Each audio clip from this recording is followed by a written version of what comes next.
The Canadian Grand Prix has an extensive history in Formula One, with its inaugural race being held in 1967 at Mosport Park, Ontario. However, since then, the race has been hosted at various locations, with its current location being the Circuit Gilles Villeneuve in Montreal, which is named after the inaugural race winner, Gilles Villeneuve. Circuit Gilles Villeneuve is a semi-permanent street circuit located in Isle Notre Dame in Montreal. The track is known for its fast straights, tight chicanes, and challenging corners. The final chicane on the track has become notorious for claiming many drivers over the years and being quite unforgiving, so much so to earn the nickname the Wall of Champions. Some recent winners of the Grand Prix include Daniel Ricciardo, Sebastian Vettel, Lewis Hamilton, and Max Verstappen, notably Lewis Hamilton being a 7-time winner of the race. Will Lewis Hamilton assert his dominance as a many-time winner of this race? Or will Max Verstappen continue his dominant run with Red Bull? Or will somebody else take home the prize? Let's find out.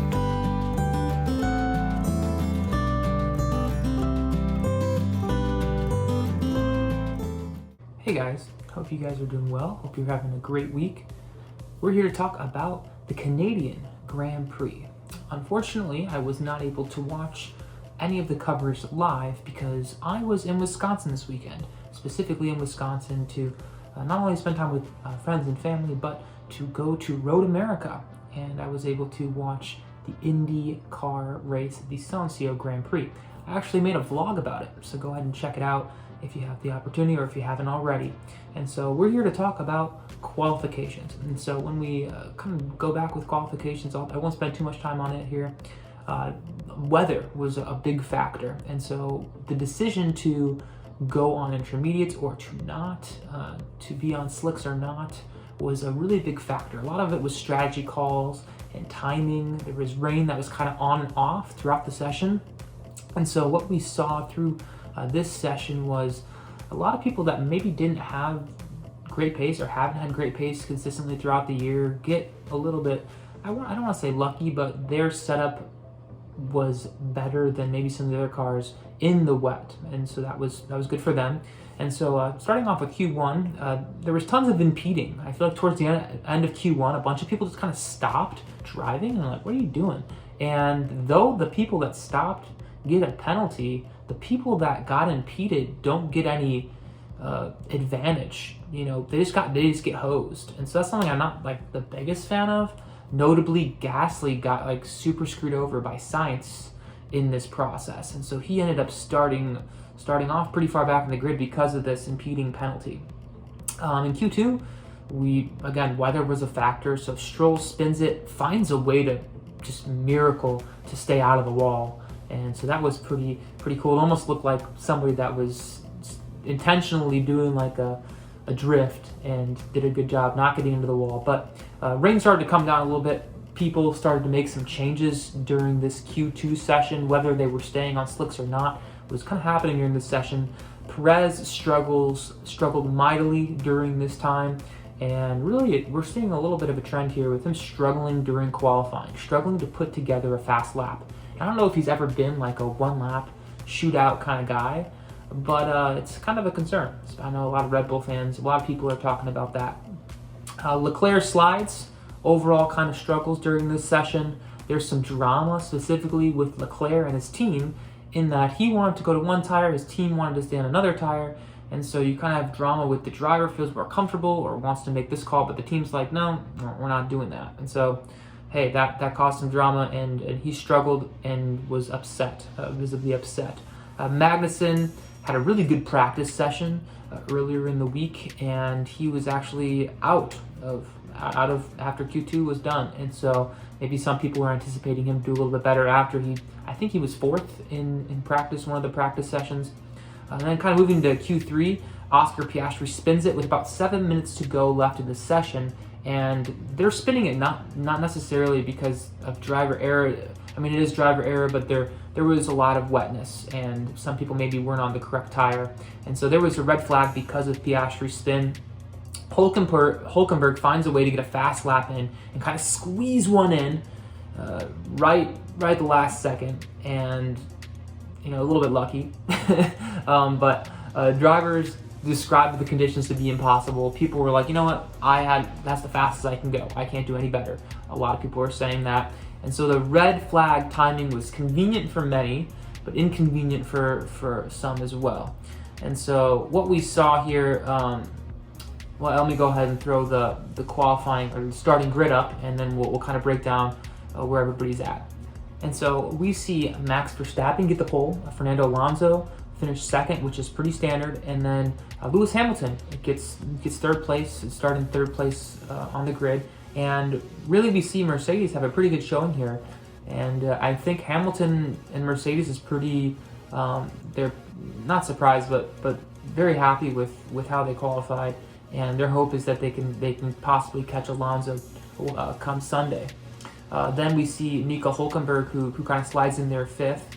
As I mentioned, he had a really good lap right before that red flag. And then Esteban Ocon continuing to impress a lot of people and really doing really well for Alpine. And then what I see, 7th and 8th, we got McLaren, and they showed pretty well. And they have been doing pretty decent with qualifying as of late. And so maybe those upgrades have really shown, and hopefully that translates to their race pace. However, I find that maybe their success is predicated on the weather and not necessarily their outright pace. Alex Albon, kind of one of the names this weekend that we're going to hear a lot here because he had a lot of pace this weekend. And then we see Leclerc and Sainz struggling. Sainz did have that penalty because of the impeding, but Ferrari definitely anticipated to do better in this session. Sergio Perez starting 12th, that's obviously not what he's intending. And then everybody else kind of piles in here. I want to note Gasly and the situation with the impeding, and that's why he's starting that low. But really, my hope going into the race, before I watched the race, because I already have, I really was hoping that I was anticipating Pierre Gasly to climb. I was anticipating Stroll to possibly climb. I was anticipating Sergio Perez to possibly climb. Some of the Ferraris to possibly climb. And I was anticipating the McLarens to fall a little bit. And really, we'll come to find out when we talk about the race here. Some of those people met those expectations of mine. Some of them did not. And so let's go ahead and get into the race and talk about kind of my thoughts and what happened on Sunday.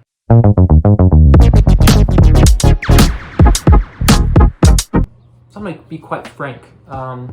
This race wasn't that exciting.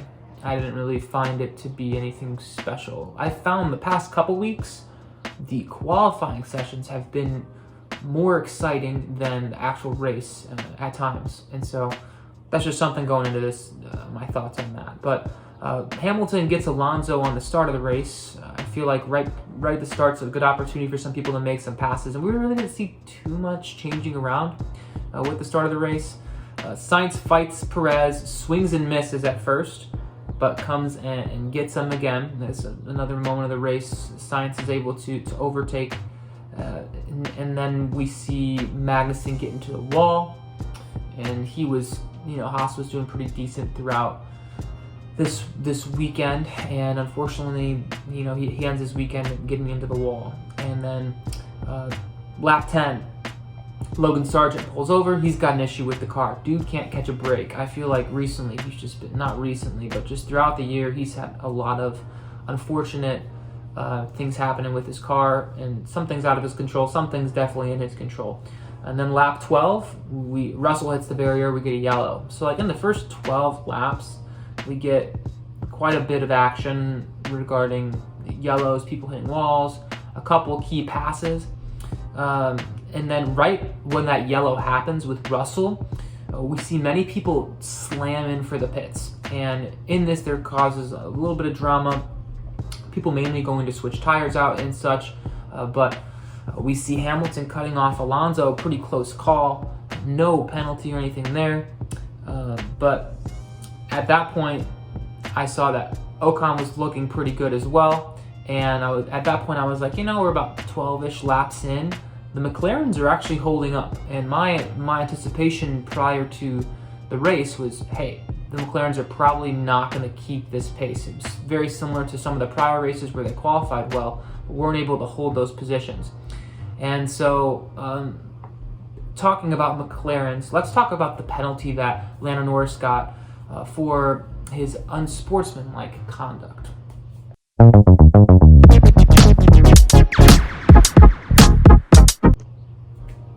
So during the yellow, McLaren wanted to execute kind of a double barrel pit stop. And so what happened is they told Norris that you were going to pit second. So Piastri was going to come in first, and then Norris was going to slide in and pit second. If you didn't know this in Formula One, and I just learned this past year, but there's only one pit crew. And so both drivers, though there's two drivers, and they're on the same team, they both share a pit crew. And so a lot of times they're not able to come in necessarily at the same exact time to pit. And so there is some timing. They need a few seconds to carry out the pit stop and for that second person to come in smoothly. And so what Norris did under yellow, he intentionally slowed down his car to give a gap between him and his teammate, Piastri, and Norris. And so in that, this is something that drivers do all the time. And teams execute these double barrel, two driver pit sequences all the time. However, the issue with this specific circumstance is that he slowed down in such a way that he impeded the people behind him from getting into the pits maybe as fast as they needed to. And so that in result impacted their runs. And so I can see why they would throw a penalty here and give him a 5-second penalty. I can understand that. And I can understand the reasoning behind that. However, the thing that frustrates me is that this is not a rule that is necessarily consistently enforced. There we go, enforced. Sorry, long weekend. But it's not consistently enforced. And then on top of that, they kind of are now starting to call it in this circumstance in the middle of the year. And I don't like that. They're setting this precedent that if somebody does this again, we're going to call it. But in a couple of races prior, we see Stroll and Alonso execute the same kind of thing. And so it's another thing with F1 where I have an issue with the stewards not being consistent. And from what I hear, there's a lot of changing of stewards and there's a lot of mixing and matching, so they may have different expectations and different enforcings of the rules. And that may be something they need to address. If you're going to be one of the biggest racing series in the world, you need to have consistent rules that you are going to enforce no matter who it is that's going to be breaking those rules. And so that's something that's frustrating to me as a McLaren fan, but just a racing fan in general. I want it to be fair. And so I understand the call, but I don't necessarily understand why it's not being fairly enforced. But let's move on to the next topic.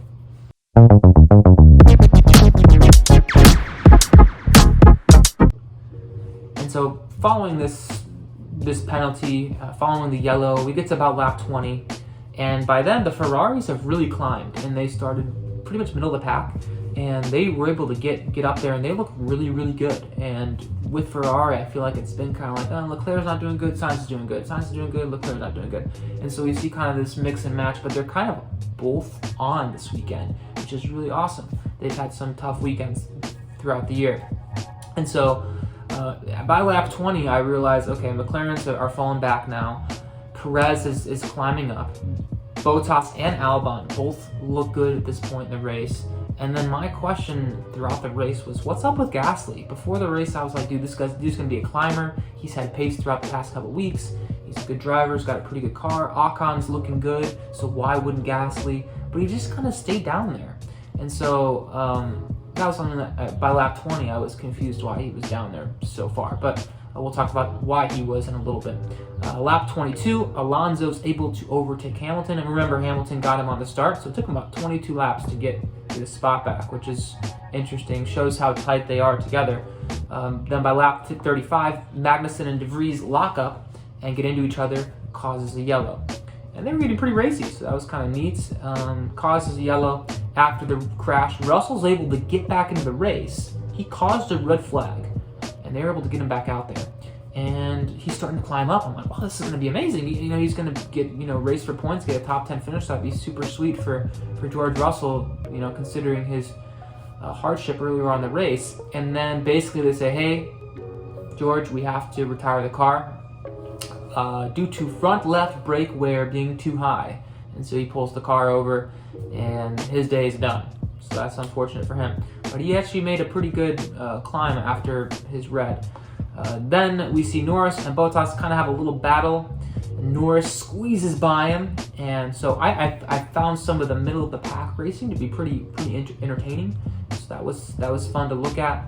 Verstappen, he hits a curb, almost knocks himself out of the race, and he's just like, almost knocked myself out there, like he just kind of laughs it off, and it's like, dude, you're just having fun, man. He's not taking himself too seriously, and part of me just thinks he's kind of bored. I don't know, but I'll talk about that another time. Then towards the end of the race, Ocon's rear wing is loose, and I found that kind of like weird that they didn't have some sort of rule to enforce Albon to maybe pull over or hit the pits or something. Because if his wing fell off, he could really get somebody hurt. So that thing was like wiggling like crazy, and so I was surprised they didn't address that. But he just continued on. And it was okay. It's not like we're going like super fast or anything, but yeah, they definitely are going pretty fast. But the end actually has a few bits of excitement. So Verstappen kind of just leads us home here. And I'm like, oh, Verstappen wins another race. Wow, congratulations. He gets Red Bull their 100th win, and he passes, Senna and all this stuff, and they're talking about it on the broadcast, and then all of a sudden we see all this like middle of the pack sliding around. People are passing the last lap right? As the end sees a few bits of excitement, Stroll gets by Bottas, and Albon and Ocon both get Norris. And so Norris kind of slips and has an issue trying to defend. And that kind of gives us a little bit of excitement towards the end of the race. But let's get into kind of what happened and have everybody squared away here and get into the race results.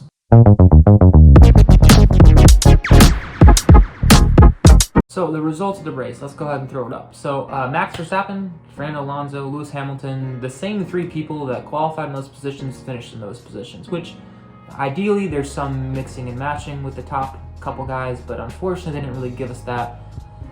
And then we see, wait a second, Fernando Alonso's second. Where's his partner? Stroll is 9th. Okay, and then we see Lewis Hamilton, he's 3rd. Where's his partner? 19th. So tough day for those the Aston Martin and Mercedes crew of the other two individuals. However, when we go to 4th and 5th, we see that Ferrari did a really good job at sticking in there. I think, their real goal is to try to compete with Mercedes in the championship standings, and I don't know if they're necessarily realistically trying to compete with Red Bull. I don't think a lot of people are, and even Fernando Alonso is pulling away quite a bit, so I think they're maybe disappointed they weren't able to catch Hamilton, and maybe that's a goal of theirs. But it seems like some of the upgrades they've made have made some improvements to the car, which is great. And then we see Sergio Perez working his way up to 6th, and good for him. He was able to climb up, but really you're thinking, okay, Max beat the field by like 10 seconds, and you have the same car as Max, and you were 51 seconds behind. It just seems kind of off there. And so hopefully he's able to figure it out, and I've heard comments from Red Bull that they just want him to get back to his normal form and kind of be himself, and maybe he's struggling with some confidence issues along with that. But next we see Alex Albon 7th with Williams. This was really the talk of the town when it comes to Twitter. Everybody's tweeting about how Albon just did amazing, and I have to give him props. Dude had, I would say in an inferior car, was able to catch a top 7 finish. That's amazing. Yeah, good for him. And then Esteban Ocon, getting in the top 10. That's good for him, coming off of a podium a couple weeks ago. And Lance Stroll, I think he could have done a lot worse than 9th, but a lot of people are memeing him at this point in the season, and I think deservedly so. He has a great opportunity with Aston Martin, and you hope that he's able to maybe turn things around. Valtteri Bottas rounding out the top 10.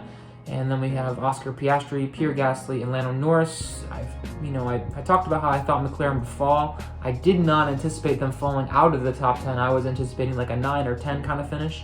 It's unfortunate they weren't able to fight for points today. And then we see Yuki, who was kind of not really a factor all day.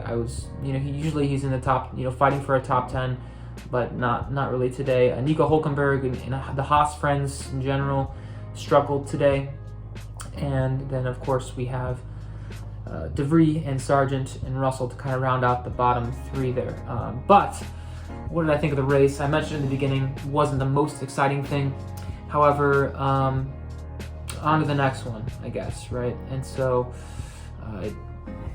let's just. So what did I think of the race? I mentioned in the beginning, I didn't really think it was anything super exciting. It could have been a lot worse. There was a lot of DRS train kind of action going on. But congrats to Red Bull getting their 100th win in F1. Congrats to Max Verstappen on tying Senna in wins. And they put like the graphic up with all-time wins. And I saw Hamilton, I'm like, oh my goodness, the dude's got so many wins. You know, I don't know if Max has the goal to catch him necessarily, but it'll take him years to do it. And so at least that gives him some sort of challenge and something to fight for, right? But overall, it was a meh kind of race. I had fun in Road America. That was a great time. Indycar put on a good show there. Again, I vlogged it. Go ahead and check it out. See if I can figure out how to link it up here if you want to click and watch that. But we're going to be in Austria here in a couple weeks, and I'm going to be anticipating a better race there. And yeah, let me know what you guys thought of the race in the comments below. And thank you guys for watching. Please subscribe and like to see more racing content from the Rhino Racing channel. Have a great week. I'll see you guys later.